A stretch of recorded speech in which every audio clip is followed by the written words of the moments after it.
Yeah. Mandrego ngapi? Izy ty ba. Slick boy. Yo boy. Quanto se vola? Misy rabanga mikofokofoka $90. Zegny efa fomba vola itiavigna atao mari. Ya, zegny izy ave pari. Ko tsy sazy mandamokany le misy azigna atao taly. Ay, mila fitiavagna zakara vola. Fô fa itiavigny izy tsy miôla. Nago madiniky na olkola. Mitsikitsiky fa mihinam-bola. Vidiko lamba vo oversize. Mitera mangitra veza am coiffe. 250 lanika am 4. Lanigny vola vakeko am tafy. Zame la money, I know me la money. Zare me la money, Atika me la money, yeah. Zame la money, I know me la money. Zare me la money, Atika me la money, yeah. Lei fissano una fonga minetti.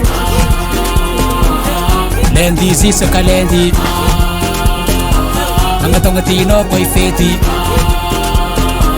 Dessa wita minetti mandevi. Filingi nessa fase mamuno vola mamulava. Ya, feti fo isanandra aminety zanaka sambava. Yo, migaka tua kasi mety vita. Lavalava zamboma vita. Ino blemnao ty mamasita. Kalany tona va masikita. Lefomba vita ze kafa matra mandalova amine. Tsy vita se butsy ty masy mito. Tenana mandre, riva fatsy mandre mandre. Tsisy sandrake, zay tsisy pasy. Rapotone, vitene kiasy. Namangoragna raha zay mitsopoko misy la basy. Lefindray tesa wita ty kiasy.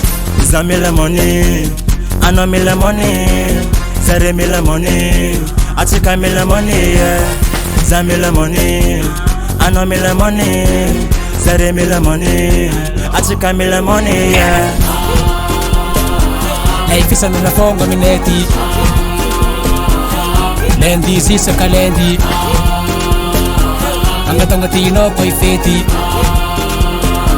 Dessa wita minetti mandevi.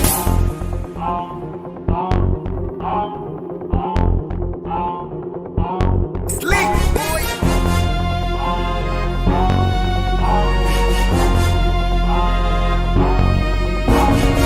Production.